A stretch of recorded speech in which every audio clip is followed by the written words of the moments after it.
Hey everybody, this is Luke, the Metroidvania Guru, and welcome to the ultimate, definitive Metroidvania Tier List, Part 14. For those of you that are new here, I'll make it brief. This is a tier list of Metroidvania games. I'm ranking them. The goal is to rank all of them, and the format is pretty much similar with every entry that we do. I go over 3 games chosen at random from the picker that I have. You can take a look at this picker in the description. I'll make sure to put a link to the picker there, as well as a Google document that lists every Metroidvania that I can think of.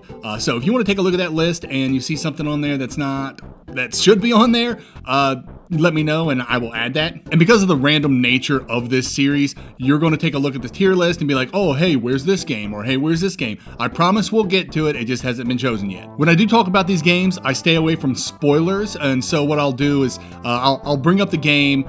I will do a pros and cons with it. Then I will do any spoilers. So I will be talking about spoilers, but the section will be labeled so you don't need to worry about it. Once I do spoilers, I give my final thoughts, and then I place the game on the tier list. And that's pretty much it for the format. As for people who have been following along, you might be taking a look at the tier list right now, and you might see something that's a little different. And that something is the new row at the very bottom of the tier list. I got a lot of feedback from individuals. I just released a video. You may have seen it. If you haven't, maybe you should check it out. It basically breaks down how I assess Metroidvanias for this tier list, and I got some feedback during that video from the comments section, and a lot of people were like, hey, why don't you create a row specifically for games that aren't Metroidvanias? And so I listened. And the reason I think that's important, this not a Metroidvania row, is because there are some times where I will pick up a game because a lot of people are saying it's a Metroidvania, and it turns out that it's really not for whatever reason. And if you want to know what those reasons are, take a look at that video. I'll put that video in the description if I haven't said that already. But yeah, you can take a look at that video, how I break down and assess Metroidvanias, and you'll see why those 3 games that are in the not a Metroidvania are in that row. And the last thing I want to do in the introduction before we move on to the actual games for this episode is amendments. And I'm going to be honest with you, this is probably the biggest amendment I've done for the channel.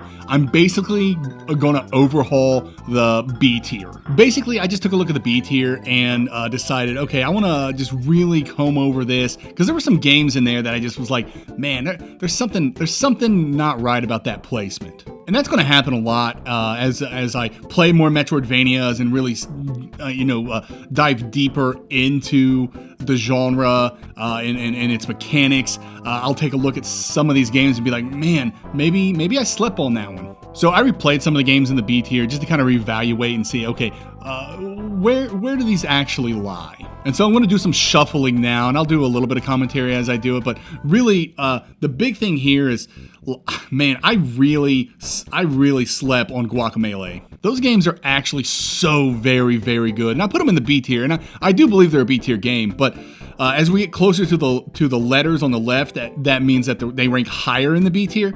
And so I was playing through them, and because the platforming and everything is just so good, and the combat, among other things, I wanted to move them up basically really high tier. Both of them, actually. So we have Guacamelee 2 and then Guacamelee 1 I'll put right here as well. So I think that is a better representation of the Guacamelee games. Those games are actually so very, very good. Next, I took a look at the Shantae games, and really, Shantae and the Seven Sirens, I do like that game. I think it's a really solid Metroidvania. I'm actually going to move it above Momodora, and then I'm going to take a look, and this is probably the biggest travesty on the list so far, is I have Pirate's Curse as a low B, and I think that needs to be at least a mid B. I'm going to put it right behind Seven Sirens. Next up is Metroid Dread. I just cannot get behind this game, guys. I do enjoy it. It's a very good game, but as a Metroidvania, it lacks so much, which is terrible to say because Samus is the queen of the Metroidvania, right? And even though I love its combat, its exploration is just so bland. And so I gave it some more thought, and I think I'm going to put it behind Momodora. I think that's a good placement. And again, B is still a really good rating. So just because it's just a lower B, isn't too terrible. This brings me to another kind of AAA Metroidvania, and this is going to be Portrait of Ruin. I really like Portrait of Ruin a lot, but I don't think it deserves to be as high as it is. I still think it's a B tier, but really it's just like the tail end of that game. Well, basically the biomes in that game are like Mario 64. You go to a painting, you jump in, you go to a different world, and then the latter half of the game, it just duplicates all of those biomes, and I find that to be kind of lazy. Now, let me preface by saying I hate that I said that it's lazy, because like, imagine back in the day, we were getting Metroidvanias almost on a yearly basis. And so I imagine by the time Portrait of Ruin came out, because this was the penultimate Igavania before Igavania just stopped, the team was just absolutely burned out on the formula. And I think that kind of like doubling up on biomes at the end of the game was just kind of their way of saving some time, because I imagine they were crunched. Because again, this team was cranking out Igavanias year after year. It was nuts. But that being said, again, I only say that because I hate that I called them lazy. I know it was most likely a time-saving tactic. But anyway, I don't think it did the game. I don't think it serviced the game very well. And so I'm actually going to move Portrait of Ruin back behind the Shantaes. And I think that's finally it for the amendments for this episode. So there we go. We have a new row for non-Metroidvanias, and then we have an overhaul of the B tier, essentially. So there you go. Pretty cool start, I suppose. Yeah. And with that, I think we're finally ready to begin putting the other games in this episode. So let's go. All right, first game for this episode is Mummy Demastered. This game was developed by WayForward, so you know it's going to have really high quality, despite the fact that you really didn't expect it to have really high quality. So let me explain. Mummy Demastered is a good game about a bad movie. And so the fact that WayForward actually went all out and created a decent Metroidvania with such a crappy license really says a lot about their professionalism, let me tell you. So what is Mummy Demastered? You play as not Tom Cruise, but some nameless soldier of an organization called Prodigium, a group responsible for killing gods and monsters or whatever. Basically, the BPRD from Hellboy, but with generic agents. As this nameless soldier, your mission is to stop Princess Amenette from doing bad things. Good luck, soldier. Alright, diving headfirst into the pros. The first one I have here is combat. Combat in this game is basically guns. That's the combat. But they're good guns.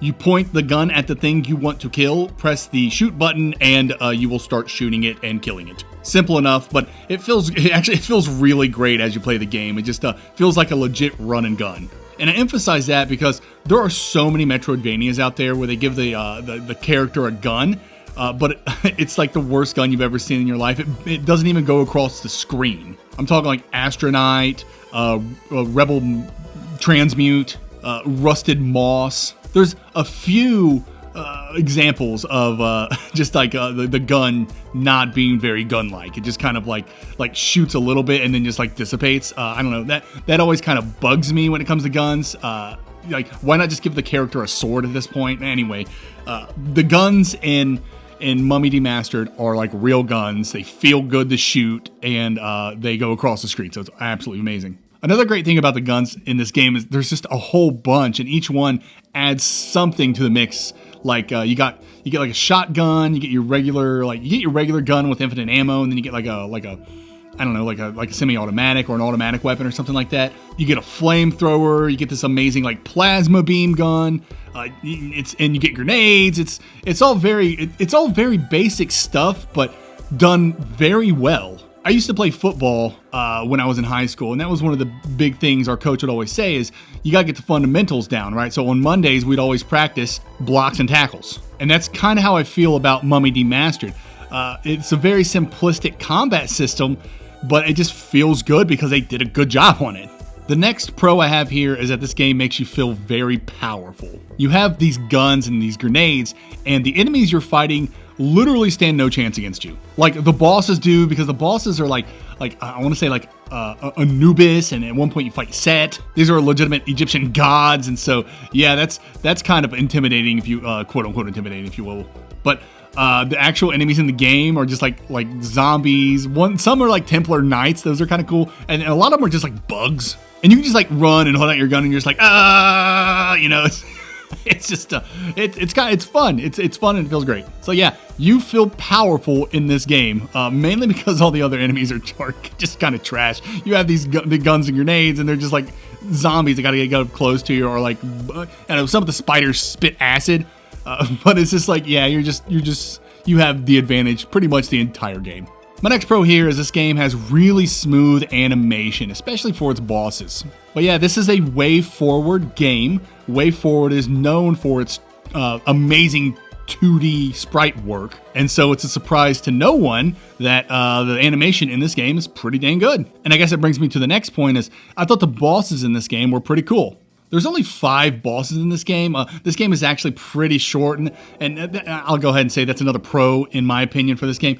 I can see people. I can go on YouTube right now and watch people beat this game and get 100% item completion, and they do it in like 3 hours. I think the first time I played the game, it took me about 5 hours, maybe a little bit less. So it's pretty short, and again, I think that's pretty solid, especially for just like a movie tie-in game, especially a movie tie-in game made with such quality. But anyways, because the game is so short, you get, really just 5 bosses. That's about 1 boss an hour. That's a pretty good ratio, right? I think so. And the bosses, they range from kind of generic to kind of cool, I suppose. Like the first boss is just a giant spider, and that you fight that in so many other games. But it is what it is. It's fun, and it looks good. Good looking spider, I suppose, is as far as spiders can look good. And then the next bosses are like gods. I think one's Amet, which is like the huge alligator guy, which was actually the first significant challenge in the game. I remember actually dying to this guy a few times, and it really had to do with I just was terrible at the timing of like grabbing the ceiling and letting go in time before the fireball hit me. I had to figure that out. I don't know. I suck, I guess is what I'm saying. And then after Amet, you fight Anubis, which is a pretty cool boss. Then you fight this giant scarab. The giant scarab is a really cool. I really like that boss a whole lot. That one like really plays around with the environment, right? Because you got to jump from gear to gear and stuff. So that was a really well designed boss. And then I think that takes us to the final boss, which is Princess Amenet and Set. And I don't know, that boss was kind of weak in my opinion, but whatever. He looked cool, and so at the end of the day, sometimes that's good enough. But none of the bosses are terrible in the game. They all pose sort of a challenge with Amenet, no, not Amenet, but Amet, which I think is the alligator boss. I think that's his name. I can't recall. But that posed a significant challenge. But the rest of the bosses were pretty cake. But they all looked good and had really great animations. And my last pro here is that this game has great progression. And what I mean by that is there is a lot of stuff that you can collect to improve your character. You can get health packs to increase your life, very much like Metroid games where you got a numerical value for your life, and then you got those like boxes that represent like your reserves or whatever. Then you can increase your ammo with those whatever those things you collect. You can find different grenades, a whole bunch of different guns. These things called trinkets, which can do a plethora of things, like increasing your defense, and there's one that stops knockback, and we'll get to the knockback, let me tell you. But yeah, lots of cool things to do. And I think one of my favorite parts in the game, because I specifically remember this, is after defeating Amenet, the alligator boss, whatever that thing is. The game actually opens up from there, so that alligator boss, that's the second boss in the game, and it's pretty linear up to that point. Once you defeat that boss, then the game opens up, and you can actually do a big circle back to the beginning of the game, and it's all optional. You don't have to. But if you do this circle, you will double all of your stats. There's just so much cool things to find. You'll find a bunch of health packs. You'll find a bunch of secret guns.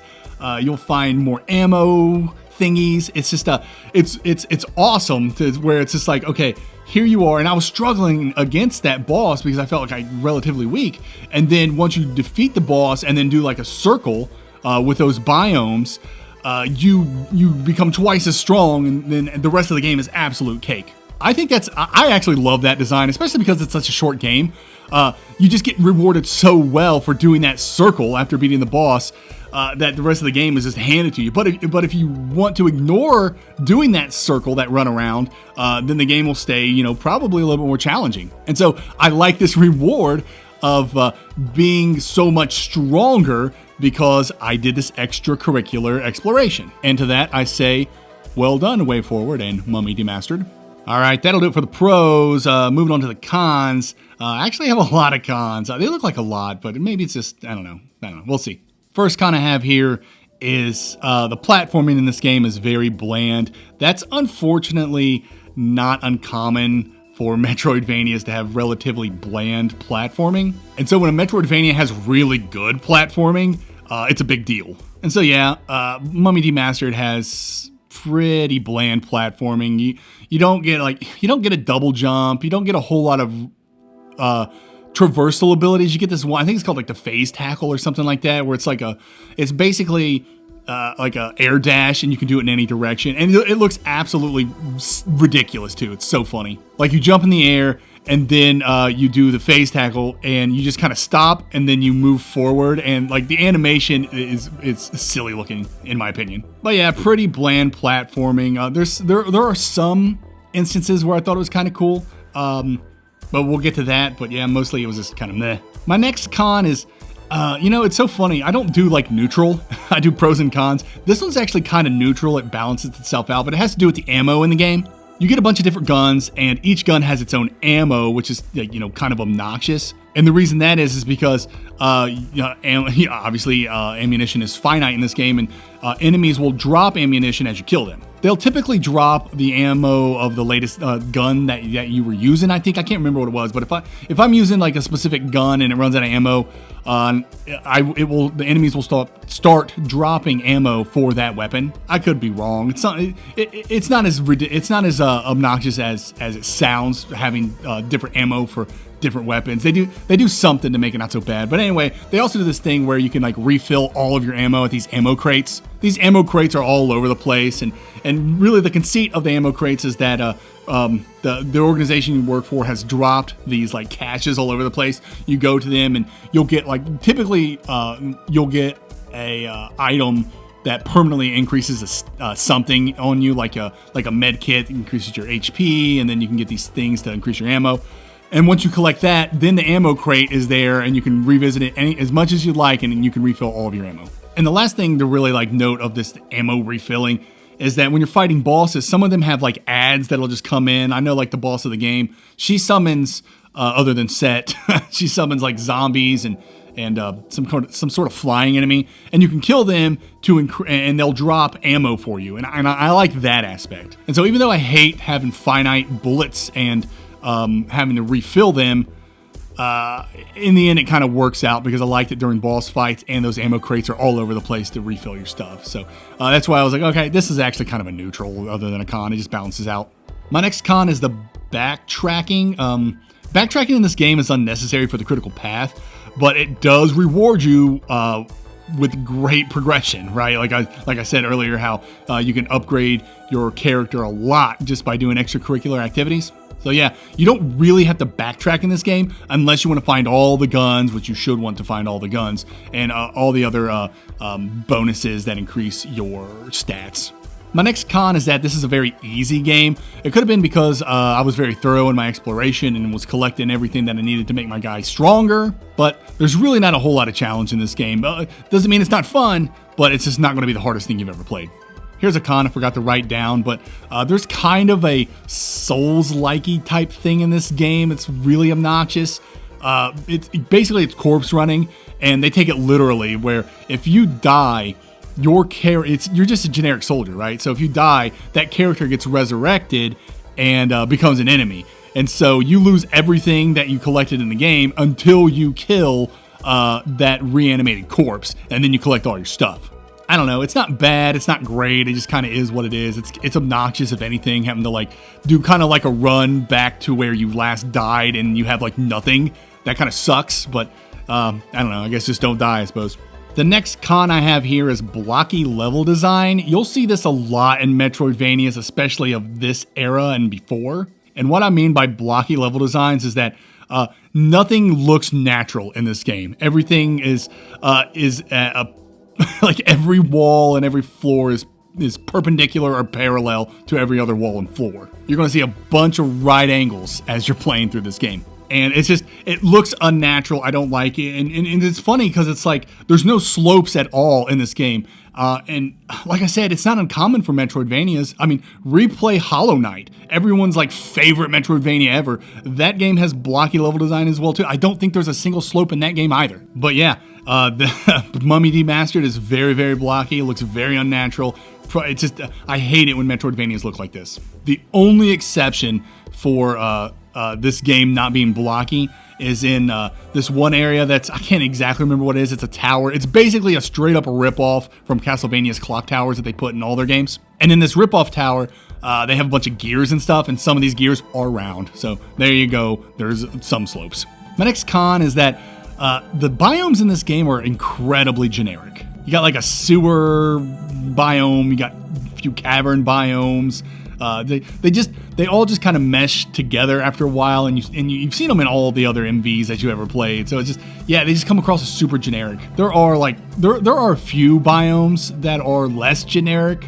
One's the forest biome when you're out there in the forest, which I think that's just an optional biome. Like, I think you got to start there, but then you're only there for a little bit, and then you're out of it. But then there's like a huge section of it that's optional. I do believe it's optional. And you go there and it just looks so beautiful. Even though the wolves that are in this biome have the stock like wolf howl, it's so funny. But anyway, yeah, the forest biome looks really good. There's this one biome where it's a town and it's a sandstorm going on.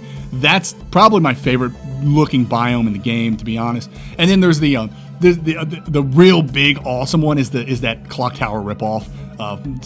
But you know, I guess that's not technically unique because it is straight up ripping off Castlevania there. Gosh, I guess we'll stay on the generic train because the next con I have here is that the enemies in this game are largely generic. I stated it earlier, but like you're mainly fighting bugs in this game, like just like locusts that are jumping from wall to wall. There's spiders and stuff. It's just like there's bats. It's just really, I don't know, it's not great. I hate the enemy variety in this game. Like I said, there's like these Templar Knights zombies that are really cool. I liked that. But then there's like these generic, like floating, flaming skull heads. And then they even have like skeletons that throw like bones at you, just like from Castlevania. I don't know, all in all, it's just every enemy in this game is super generic. Another generic aspect brings us to our next con, and that is the music in this game is pretty generic. It's not bad. I don't think it's great. The only track that really stood out to me was that clock tower ripoff. That the music there was actually pretty good. Matter of fact, that entire biome is pretty awesome. That biome has the most interesting platforming, most interesting music, probably the most interesting boss. It's a good biome all in all, especially compared to everything else in the game that's super generic. Okay, my next con is the knockback in this game. I hate it. It is the worst. You're like, I hate it's just like, especially if you get hit in the air and you get knocked back. Knockback's never great in any game, and I get that it has to exist, but man, you really feel vulnerable in this game because of the knockback. It's so bad.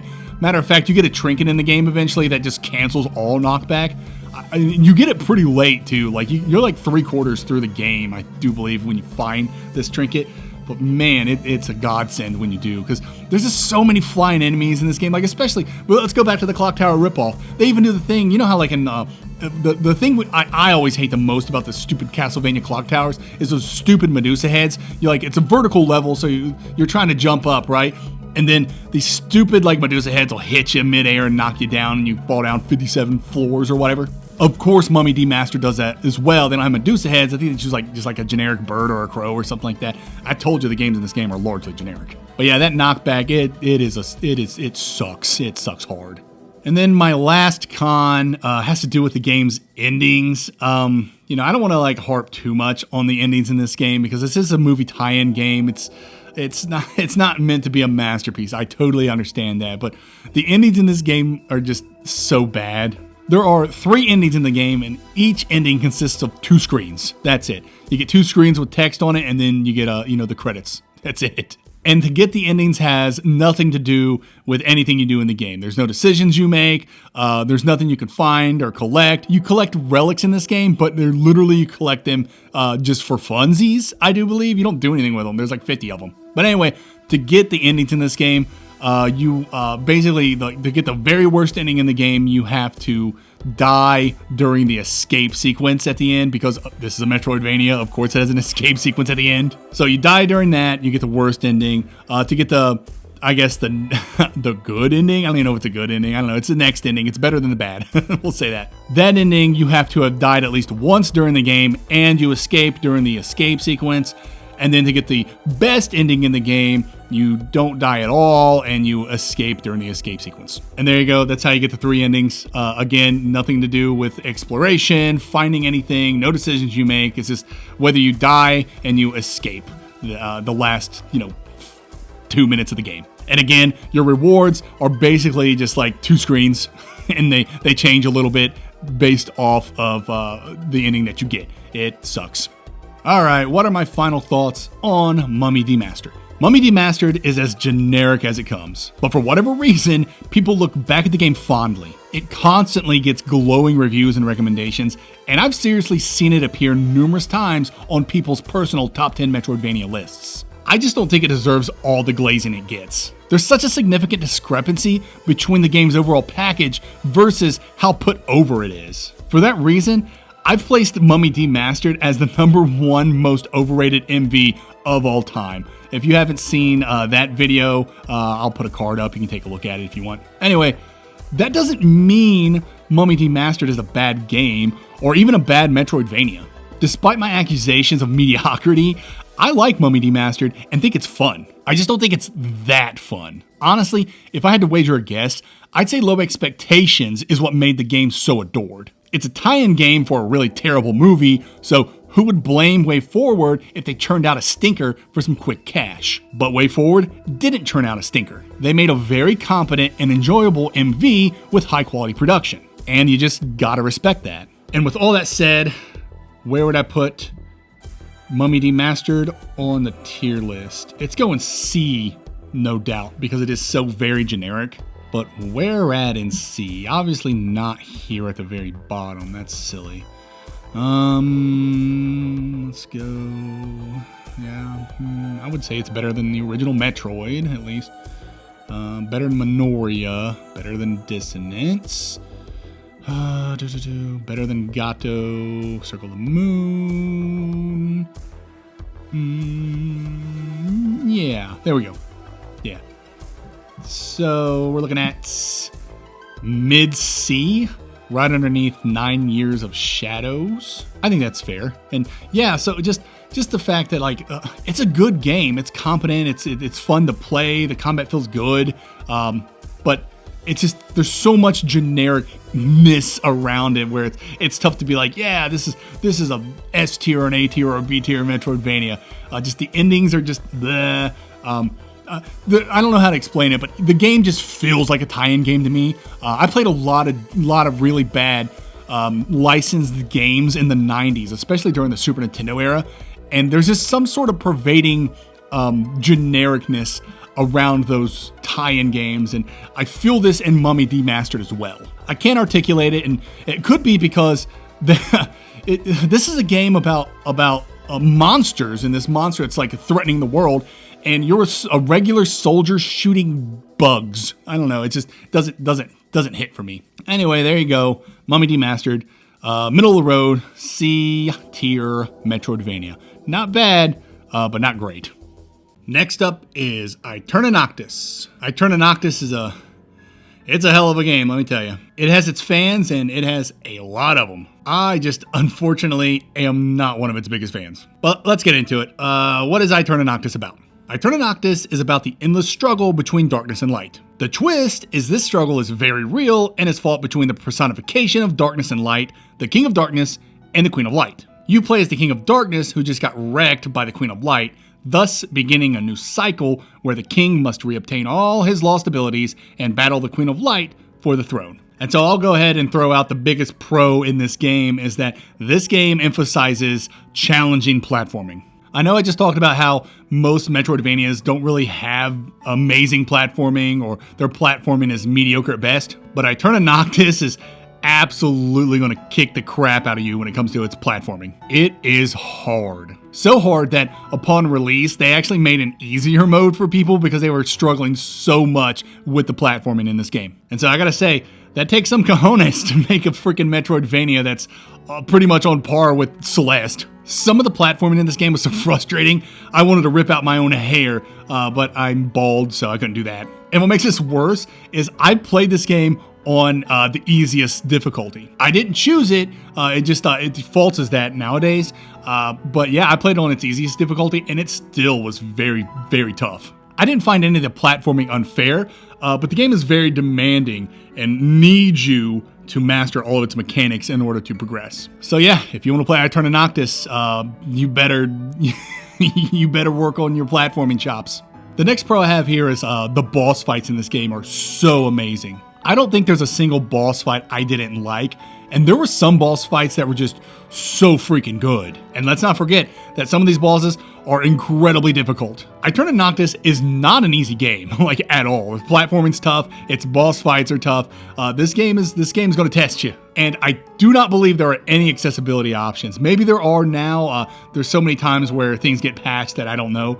But when I played the game, other than the difficulty setting, I don't believe there's any accessibility options. Let me know in the comments if I'm wrong. But yeah, this game's gonna kick your butt, especially these bosses. But that's what you want in a boss fight, right? You want them to be challenging, you want them to be memorable, you want them to be epic. And I believe that every single boss fight in Aeterna Noctis hits all those criteria. I could be wrong. There may be some that are just meh, but I can remember a lot, like that huge sword you fight. I don't want to spoil too much, but trust me, there's a lot of really cool. That Phoenix, that's really cool. Anyways, lots of really great boss fights in this game. The next pro I have here is that the premise to the game is actually really intriguing. You are the King of Darkness. You are praised and worshipped by all these different people, but you start out like really you lose all your powers, so you're very weak. In fact, as you move with the King of Darkness and you stop abruptly, he'll like wobble because he's so weak. And he's weak because he's lost all of his powers. And so what happens is, because this is a cycle, all of his powers get stripped and placed behind these doors.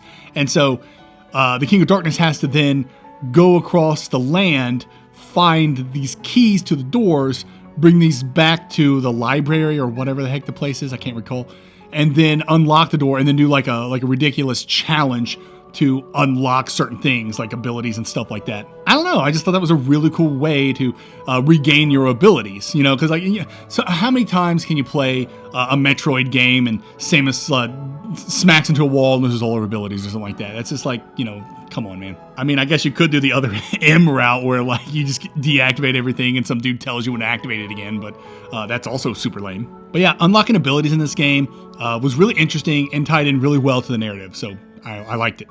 The next pro I have here is that this game is really creative. Really, I'm talking about the biomes and how things are just represented in this world. I was just intrigued by a lot of stuff. Like, some of it was really generic in the beginning. Like you start in this destroyed like town or something, but there's these really cool hulking monsters moving around in the back. That really got my imagination. That was really cool. But then the next few biomes are actually really weak in my opinion. You get like you go through these caverns. Well, before you go to the caverns, you go to this like cemetery or something like that.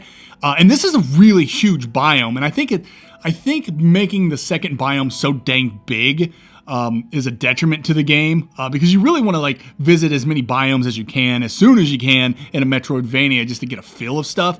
And this game kind of like locks you behind this one huge biome in this cemetery. I don't know. I thought that was a bad move. But anyway, yeah. So you go through this like kind of generic-y cemetery biome, and then you go through this generic underground biome. There's so much genericness in the beginning of these biomes, and then about mid-game, you're gonna hit like, I can't remember exactly what it's called, but it's that place with those floating whales. That was so cool. That was, and then you go to the place with the dragons, and then you go to the actual underworld where the King of Darkness like resides, and like that biome blew my mind. So yeah, the game, it doesn't really have a very strong beginning in my opinion. There's like it's that second biomes is so big and you get so tired of it, and then it's immediately followed by like a cavern biome that's really kind of boring. But then you start hitting biomes that are interesting. It's just I don't know, the pacing, I guess, when it comes to biome revelations is not its strong suit. We'll say that, but overall, the creativeness in this game is really, really cool. Especially you get those one biomes where it's like Super Mario Galaxy, where you're like on those planets and you're like running around. And you gotta jump. I liked that. I thought it was really cool. Another pro I have here is just aspects of its presentation. There's a lot that Aeterna Noctis does that I do not like presentation-wise. But the things that it does do that I like, I really like. For instance, I talked about those biomes already. I think some of the animations in this game are really, really great. Some of the boss designs are absolutely fantastic. And its music is just incredible. As for the aspects of the presentation I don't like, I'll save that for the cons. But for what I do like, it's great. Again, those biomes, especially the more creative ones, are so fantastic looking. My next pro is the exploration in this game is pretty great for the most part. There's just lots to do and find. So many side quests, so much stuff to, like different weapons to find and things to increase your stats. And gosh, I can't remember what they're called off the top of my head now, but they're basically like the Hollow Knight charms or whatever. And you can have like so many of different levels of them. And so these things were always a thrill to find. But yeah, I found exploration in this game to be pretty rewarding. Not as rewarding as I wanted it to be compared to the platforming challenge, but rewarding all the same. My next pro is player expression. I brought up the kind of Hollow Knight charms. There's also like a skill tree that you can create. It really goes like in 3 paths. So if you want to be like focus on your arrows, you can do that. And if you want to focus on melee damage and stuff like that, you can focus on that too. So yeah, a lot of player expression in this game that I really liked. My next pro is that you can equip all the weapons at once. There's a bunch of weapons in this game. I can't remember how many there are. But each one has its own button. So you don't really have to equip anything in an equip screen. You just press whatever the corresponding button is so you can use that move. There's like a katana, you got your arrows, you got like this big axe thingy, you got a spear, your regular sword, and they're all just at a press of a button. So, and you can do some really cool combos and do some really cool things because of this layout. And I thought that was really unique. Another unique thing, and I didn't really put this in the pros, but it's definitely a pro, is just those teleport arrows that you get. Those are so freaking cool. And this game uses it in its boss fights, in its platforming, in its exploration, just everything. They really, really utilize this arrow teleportation mechanic to its fullest. And I think it's awesome. And the last pro I have is that the DLC in this game is seamless. At least I thought it was seamless. I had no idea that this was DLC. But there's like a cavern that you find very early in the game that you have to keep revisiting as you progress in the game and get new abilities. And so as you go deeper into this cavern, you're starting to unlock stuff, and ultimately it unlocks this one boss battle that's really cool.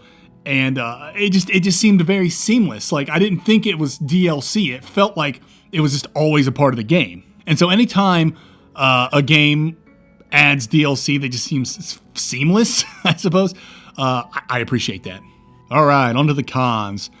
First con I have here is the elephant in the room. This game is just too freaking long. I don't know what the devs were thinking making this game as long as they did. Like, I think I've said this before multiple times, but you could literally take every single biome in this game and cut it in half, and it would make the game better. And I know there are so many people that disagree with me, and they love this game's quote-unquote epicness, right? But it's just too much, man. Sometimes less is more, and that I think that's the case for Aeterna Noctis. And the reason being mostly because the platform in this game is so challenging. And so every time I reached a new biome, I just would just audibly groan because I knew it was going to be like this 3-hour long thing that I would just had to figure out and jump all over the place and keep failing on these platforming challenges. I don't know, just the combination of the platforming challenge with how big everything was, and you just knew it was just going to be more and more and more platforming challenge. It grated on me, man, and I was just like, oh my god. When I think it took me 40 hours to beat this game. I can't remember exactly. I'll have to double check, but my god, I felt every single minute of those 40 hours. I was so relieved when I finally beat this game. And that really takes me to the second con here, is that I had Kaizo level platforming. It just gets exhausting. So I'm not going to harp too much on that. I already talked about that. But yeah, you can just get exhausted playing this game. And I get it. There are probably some people out there who don't. But for me, I was just like, man, this game is just beating me down. My next con has to do with the presentation. I talked about aspects of the presentation that I liked, like some of the biome designs, at least the later biome designs, and the music in this game is really great. But I don't think anyone would disagree with me that some of these backgrounds are way too busy. The one I can think of off the top of my head is like the hot area. I guess it's a furnace or something like that. I can't exactly remember, but it's where you fight like the Phoenix. Like the way the game uses colors and shiny outlines and whatnot, it didn't work very well, and it was easy to get lost, like visually. I can imagine somebody with ADD looking at this game and just having a really hard time focusing. I don't know. I personally don't think the devs did a very good job at helping players discern between foreground, background, and mid-ground stuff. It just, I don't know. I just didn't think it meshed as well as it could have. And because of that, it made some of the platforming even more difficult. All right, my next con. Combat didn't feel very impactful, and I think it had to do with the sound design and some of the animations. I guess that's hard to articulate, but I don't know. When I hit something with my sword, it just didn't feel great. Maybe it needed to sound better. Maybe it just needed to have some sort of like better impact, but I just felt, and the animation just felt like a little choppy to me. I could be wrong. Let me know in the comments, but for some reason, combat it didn't feel the best. My next con is the clunky narrative delivery. I actually liked the story that was being told here, and I'll talk about it in the spoiler section. But yeah, the narrative in this game was pretty clunky. It's just every once in a while you would return back to that library that you had to return to every time you got a new key to unlock a door to get an ability, right? And just randomly you'd come back there, and then a cutscene would happen, or the wizard guy that was there would say something. I don't know. It just it didn't feel very organic. It didn't feel. I just never knew when exposition was going to be shot at me, and I'm like, whoa, wait a minute, hold on. And so even though I liked the narrative, I just felt its delivery was a little clunky. Not so much to where it was very distracting or wasn't effective, but I just think, like I said, it was just a little clunky. And my last con for Aeterna Noctis is that there's no multiple endings. For a game that's 40 hours long with so much optional crap, especially with the DLC, you would think there are multiple endings in this game, but there is not. And the reason for that is because the devs were more focused on setting up for the sequel, which I'm actually excited for. I really hope they nail the sequel and make it, and realize that less is more. So yeah, because these devs were more focused on creating the next game, they didn't really make any alternative endings. And I just found that to be a missed opportunity. And I will expound upon that in the spoilers section, which we are going to now. So if you want to skip the spoilers, I'll put the timestamp here. Go there to fast travel to my final thoughts on Aeterna Noctis. All right, so getting back to the lack of endings in this game, I feel like this game needed multiple endings. Because ultimately, you're trying to stop this cycle, right? Because the King of Darkness and the Queen of Light are fighting over and over, basically to appease chaos, this other entity. And so it would have been cool to have an ending that either makes you continue the cycle or where you break the cycle and you actually have to fight chaos, right? But they didn't do that, and again, that's a shame. But I understand why they didn't do that, and that's going to bring us to the next big spoiler here, and that is the King of Darkness's motivation. First off, I thought the King of Darkness's motivation was fantastic, right? And so let me see if I can remember it off the top of my head. It's basically, the King of Darkness and the Queen of Light have to fight each other eternally to make sure that there's balance in the world that chaos has created. But at one point, the two fall in love, and they have a child or something, and the King of Darkness betrays the Queen of Light by quote-unquote killing the child. And so this is why the Queen absolutely super hates the King now, even though they did fall in love and were going to have a child. But it turns out the King of Darkness didn't kill the child, instead is hiding it somehow with this, I forget, I'm sorry, I don't do research for this stuff, but it's there's this other character in the game that's like an oracle or something like that, I do believe.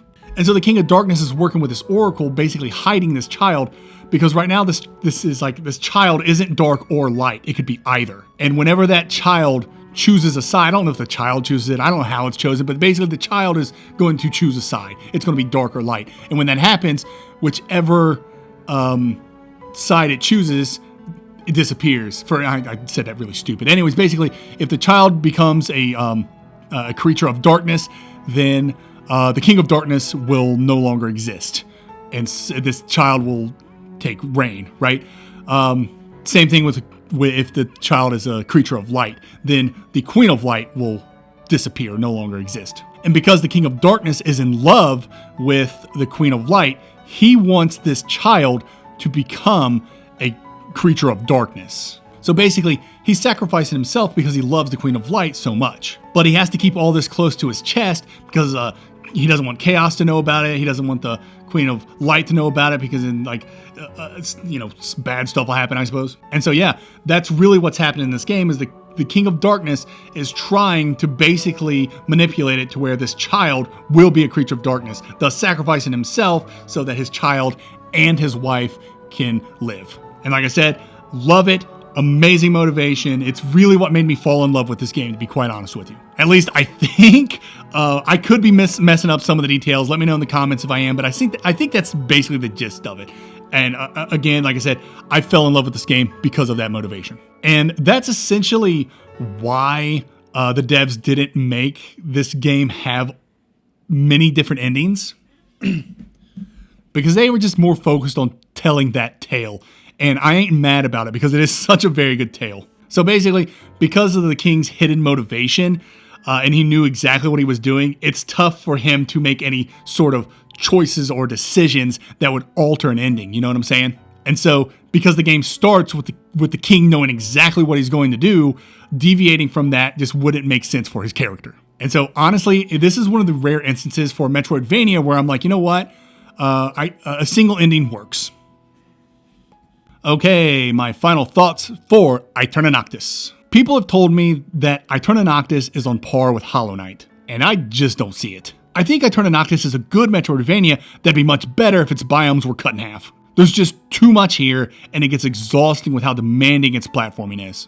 That's not to say Aeterna Noctis is bad. Its boss fights are amazing, its platforming, while hard, is top-notch stuff, and the exploration was very rewarding. There's a good game to be had here, I just don't think it's for everyone. And so, where would I place Aeterna Noctis on the tier list? It's a B. I'll tell you that right now. That's pretty simple. I don't think it's an A or an S for multiple reasons, but I do think it's a solid B. Not at the end of B. So let's see. I would, I think I'd put it above Moon Scars. I would put it above Tevi, Lost Odyssey. I'd put it above Vernal Edge, but that's tough. I would put it above Alwa's Legacy, but I would not put it above Axiom Verge. Yeah, I'm comfortable with placing it there. And I know that's probably going to upset a few people, but just know that B tier isn't bad, at all. And I did enjoy my time with Aeterna Noctis. I just thought it was just too big. It was just, the platforming was too hard, and the exploration, while rewarding, wasn't as rewarding as I wanted it to be. I don't know. It just this presentation wasn't always the best. I don't know. I'll just shut up now. I made my I made all my arguments earlier. I don't really want to reiterate all that. But yes, Aeterna Noctis is a great game. I don't think it's up there with Hollow Knight. A lot of people tell me that. I just don't feel it. I don't see that at all. But it is a solid B tier. We're looking at lowish to midish B tier, and I think that's fair. And the last game for this episode is 9 Souls. And if you've already watched my What Makes an S tier Metroidvania video that breaks down how I assess these games for the tier list, then you already know where I'm placing this game. But if you haven't watched it, stay tuned and you'll find out soon enough. So what is 9 Souls? 9 Souls has you playing as Yi, an odd-looking individual living among ape men after a young boy awakened him by playing a flute. Over the next 2 years, Yi and the boy grow close, so close that when the ritual for the gods commences, Yi commits blasphemy by saving the boy's life. From this point onward, Yi is all in on getting revenge on those so-called gods.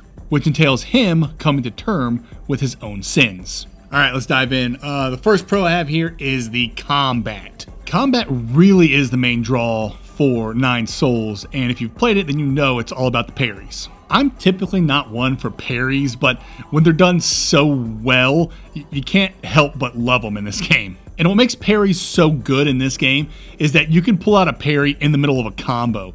There are some games, especially Dark Souls, where you try to do a parry and you have to be like completely still. There's a dedicated button for it. You have to have certain equipment in order to do it. And the timing is just absolutely atrocious. Like, there's a ridiculous in my opinion, animation that you have to hit just right at a certain time in order for a parry to, work. In Nine Souls, the parry works as soon as you hit the button. Not only that, but there's a system in place, and I think it's called internal damage, where if you don't make a perfect parry, you still block the attack, but you receive some damage that's in red, and that red health bar refills over time, so you recover the damage that you got. I think that was genius because the worst part about parry systems is how precise and pin perfect they have to be, and for this game to allow such grace, it was very much appreciated. But that's not even the coolest part about the combat in this game. There's also a chi system. You gather chi charges as you parry and block stuff, right? And then there's a dedicated button for your talisman where you run through an enemy, place something on them, and then it explodes. And so the synergy between the parry system and the chi system it works so well together, and it's so satisfying when you pull it off. Like, not just the parries, but then actually like doing the chi blast to them with the talisman. Oh, it feels so good. And I guess that brings us right to our next pro, and that's just the bosses in this game. The bosses in this game are an absolute masterclass, man. I don't think there's a single boss that I didn't enjoy. I didn't like probably my least favorite boss is that one boss that's like stuck in the guillotine, but I still enjoyed that fight. I liked it. But yeah, the bosses in this game, they absolutely make you master the mechanics, and it's just so gratifying once you figure it out. And don't get me wrong, it's so frustrating in the first like few tries you do against the boss. And I think in my review or my analysis of Nine Souls, I talked about how it took me like an hour plus on some of these bosses. That was no exaggeration. These bosses will absolutely kick the crap out of you. And it's so incredibly satisfying to really just kind of lock in, figure out their patterns and all their attacks and just nullify everything they do. And that's the coolest part about this combat is even though you're fighting this boss that has been just trashing you this entire time, there will be a moment when it all clicks and you just make them absolutely worthless. You are stopping all their attacks. You're moving out of the way of all their attacks. They can't do anything to you. And it is so satisfying. It really, really is. And this is a pretty good segue into my next pro, and that is this game is difficult, like super difficult, like way more difficult than most Metroidvanias ever will be. And I know that might not be a pro for some, but I actually love challenges like that. But I don't want to deter anyone from playing this game because it is so very good. And so what the devs did, they created a lot of great accessibility options for everybody. So just because I said it took me, an hour plus to beat a boss and that this game is so very freaking hard, just know that the accessibility options are there, and you can, and I think I showcased this in my analysis, you can actually fight the final boss of the game and one-shot them with these options on. I would highly recommend playing the game without accessibility options on at first, just to kind of get the feel, because like once you put on those accessibility options, you start to lose some of the flavor of the game, like the flow state that you'll get into as you start memorizing all the patterns from the bosses. That can kind of get taken away from you if you do tap into that accessibility, those accessibility options. But at the end of the day, you paid money for the game. You play it however you want to play it. I'm just saying, give it a good old college try and do your best without, turning on these accessibility options. You will not regret it. My next pro is platforming. Platforming in this game is pretty dang good. I know I talked about it a lot in this episode about how mediocre most Metroidvania's platforming is. I would say the platforming in Nine Souls is above average. I wouldn't say it's exceptional, but it is really good, and it feels great to run around as Yi. And I just think it's kind of cool that the platforming in this game is done really well when really it's all about the combat. And so I think the devs did a good job at showcasing both sides of the MV coin, right? Combat and platforming. So, overall, really good job. My next pro is exploration. I really like the exploration in this game. There's a lot to do, a lot to find. There are side quests. Most of them, if not all of them, are game spanning. Like you gotta find artifacts for Xuan. You gotta I can't remember the Shanghai 9000, I think is the name of the robot. You're finding all those chip pieces for him. There are some side quests, like the one where you got to find like that secret tomb or something in that one place. So there's a variety here. It's not enormous variety, but it's enough to keep you engaged. And again, it's only one aspect of exploration. There's so you could find those jades for your jade system. You're finding money. You're getting things to improve your pipe that you use for healing, and things are hidden pretty well in this game too. You'll have to run all over the place, run up walls, and do some side paths in order to find some stuff. And sometimes in those side paths, you'll come up against these. I guess they're mini bosses, and that was my favorite when I stumbled across a mini boss. I'm like, crap. Because you usually got something really good for defeating them. One, it was a good challenge. I always loved coming against them. And then, two, you get a really cool reward. And so, exploration in this game was incredibly rewarding. My next pro is masterful level design. Nine Souls is a surprisingly small game, if you will. And I'm talking about the world map, the actual world that you're exploring. The game itself takes about 20 hours to complete, but the world you're in is, like I said, it's each biome is only a few areas, 5-6 areas tops. Some of these areas are pretty large, but really it's just what the game does. It blocks paths is what's going to happen to you. And so what you're going to have to do is you're going to have to circumvent a locked area. And you're going to fight a bunch of enemies, do a bunch of really cool platforming sections, and then you'll unlock a shortcut. I mean, that's nothing new for Metroidvanias, but Nine Souls does it really well. And so for an area or a biome that might take you 2 or 3 hours to complete, upon revisiting it because you unlocked all the shortcuts, you can just blaze through them in seconds. And that's something that I just appreciated, because you will be doing some backtracking in this game.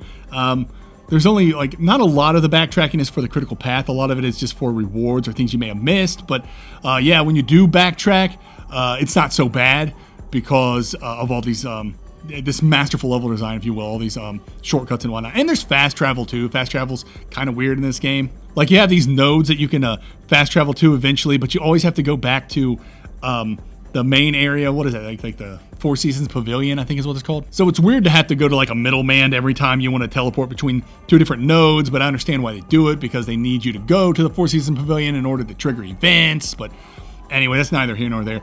Ultimately, the level design in this game, very, very masterful. My next pro is about the biomes and their diversity. All these biomes had really interesting backgrounds and whatnot. They were all very distinct, and they all came with really cool gimmicks. I loved the biome with the crates, and then there's the biome with the radiation and whatnot. There's a stealth section in one of the biomes. So when I say biome diversity, I'm not just talking about the look, I'm talking about mechanics as well, and just kind of keeps you on your toes and keeps things fresh and interesting throughout the entire playthrough. Next is player expression. Not a whole lot here I can really talk about that you haven't seen in other games. You level up. When you level up, you get skill points. You use skill points on a skill tree, and then there's a jade system that's basically the charms from Hollow Knight, if you will. Again, nothing here is going to blow your mind, but everything that you can do to express yourself as a player is great. You can actually create different builds based on the jades that you find. I watched this one guy create a build where it was essentially every parry that you do does damage to the enemy. And I thought that was an amazing build. And so, I like the player expression in this game. It wasn't anything too unique, but it worked, and it worked well.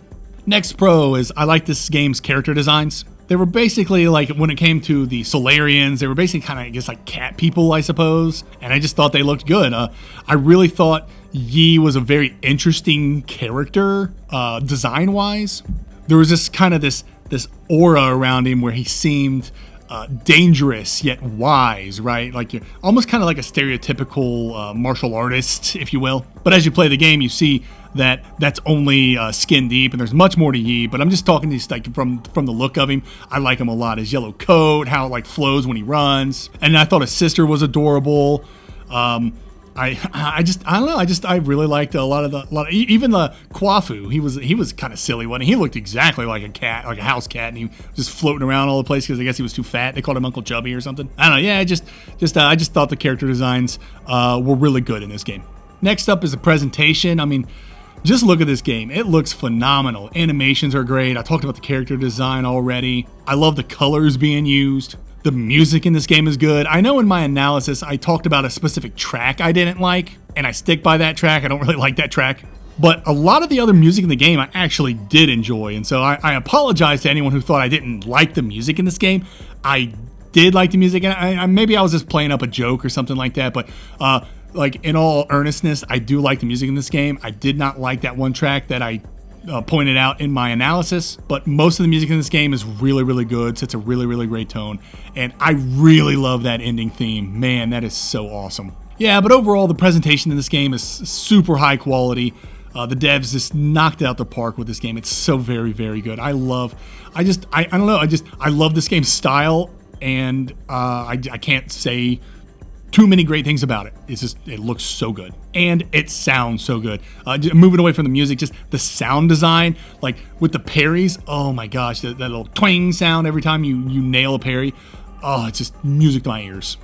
Next up is the narrative, a definite pro in this case. I could see why Metroidvania enthusiasts would look at the narrative in Nine Souls and think it's out of whack, meaning like a ratio. I know a lot of Metroidvania fans, especially ones that are in Soulsvanias, take a look at narratives that are this kind of like prevalent and look at it in disdain. Obviously, I'm not that kind of person. I love narratives in Metroidvanias and all my video games, to be honest with you, as long as they're done well.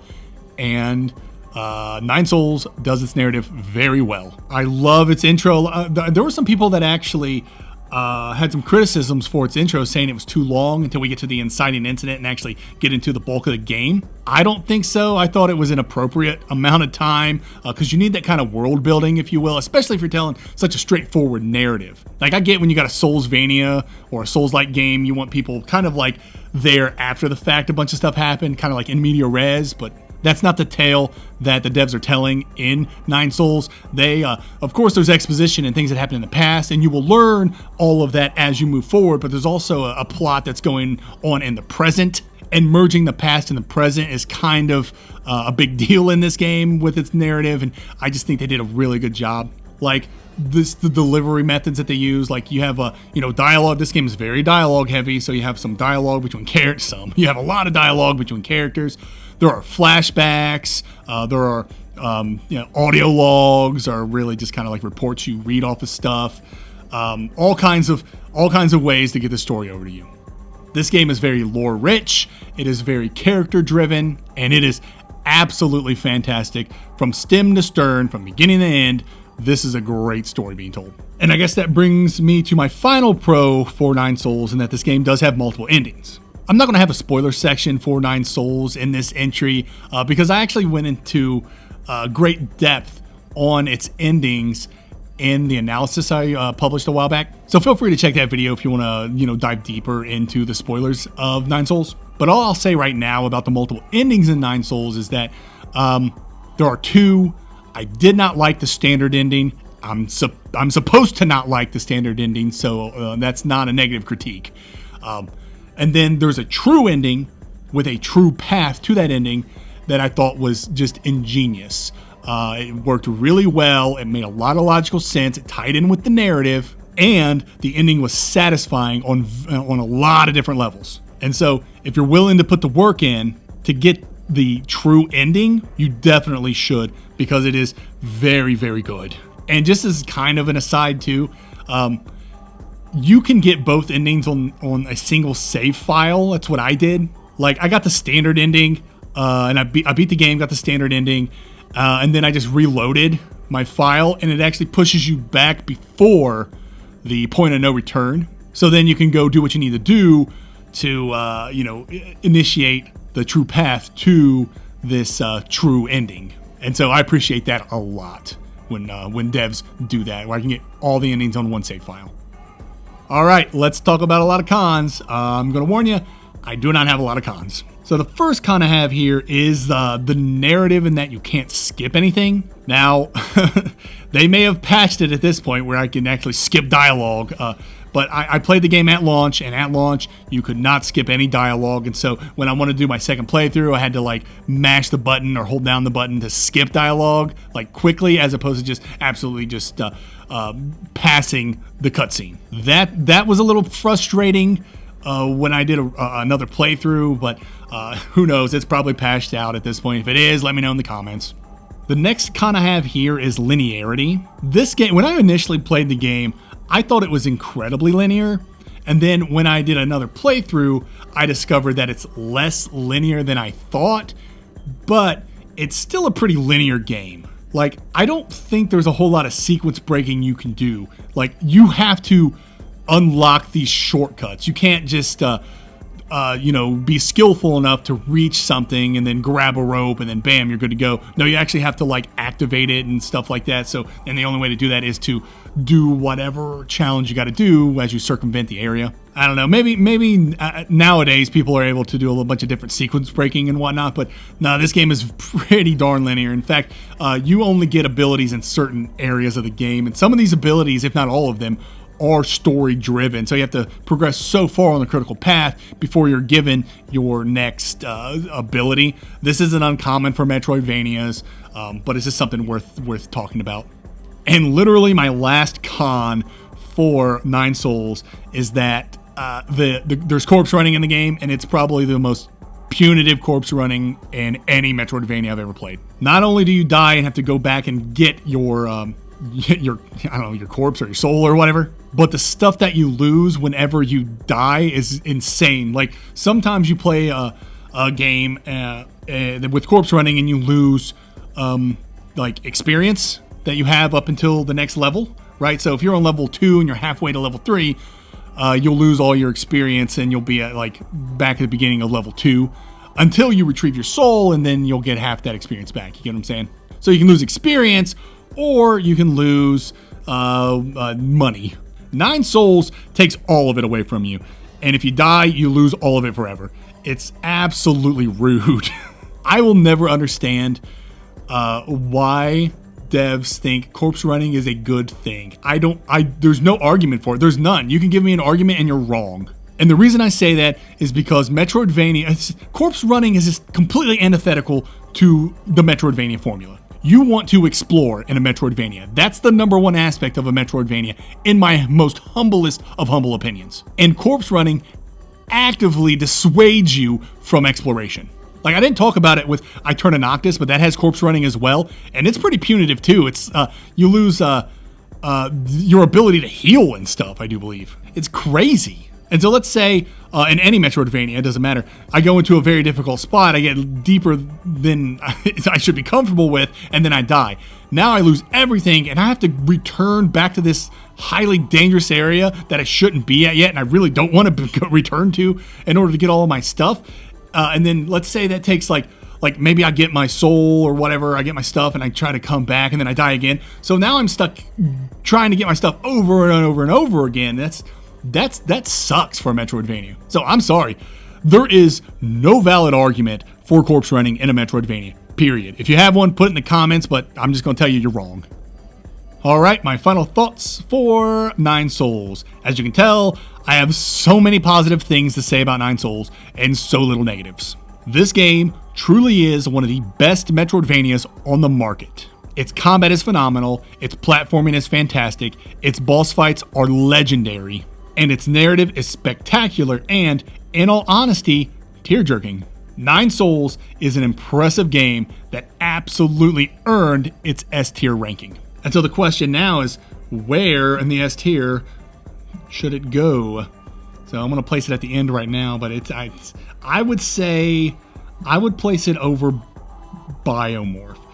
And again, we're in the S tier at this point. You should play all the games in the S tier. There's really no point in saying, well, which one's better, right? But I just do because I find it to be fun. But yes, every game in the S tier is worth playing. And so I think it's better than Biomorph, but I don't think it overshadows Blasphemous or Death's Gambit. I feel like that's going to be controversial, but Blasphemous and Death's Gambit Afterlife, they are just so freaking good. And the reason those two are so high on the S tier is mainly because of three things really. One, their exploration is just so freaking good. Two, there is so much added content if you take the true path to the true ending. I absolutely love it when new biomes and new story elements and things are added when you're going that true path. And three, and Nine Souls does this really well too, but I think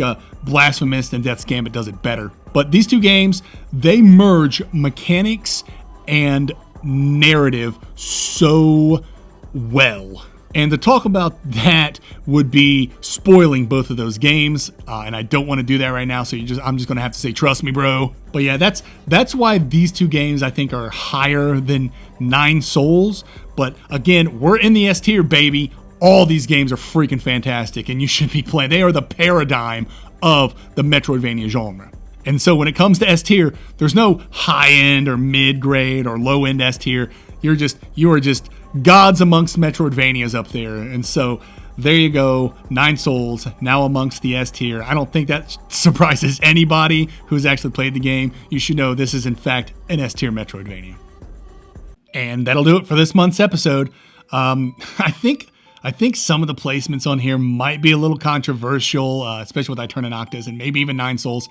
Let me know what you think in the comments. I'm not trying to be an edgelord or anything like that. I really do believe that what I'm shaping here is going to be the definitive Metroidvania tier list of all time. And I'm not trying to upset anybody or seem like that I'm an elitist and it's like, oh, blah, blah, blah. Nothing like that. I'm trying to be honest and create something that if somebody were to come into the genre for the first time ever, be like, hey, these are the games that you should prioritize. Like, quite honestly, anything in the S, A, and B tier, you should be playing. C, yeah, you should play those maybe a little later, maybe it's lower on the priority, but C's are still worth playing, obviously. And then D's and F's, that's on you. I give you my recommendations, but you do you at that point. Anyway, let me know what you think in the comments below. I did a whole B tier overhaul, so take a look at that. Let me know what you think there.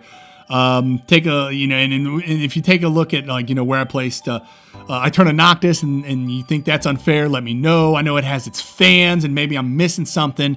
As you can tell from the intro, I do amendments. So if there's something about Aeterna Noctis that I just neglected, please let me know. I'll do what I can. Same thing with Nine Souls. But these games are fantastic. I think I did them justice with where I placed them, but you all let me know. Anyways, I'm rambling. Thanks for watching the entire thing if you did. If not, if you just looked and see where everything was, that's cool too. That's why I do these chapters, just for you people, because I know we're all busy. Anyway, thank you for your time. I'll see you next month with another entry. Bye-bye.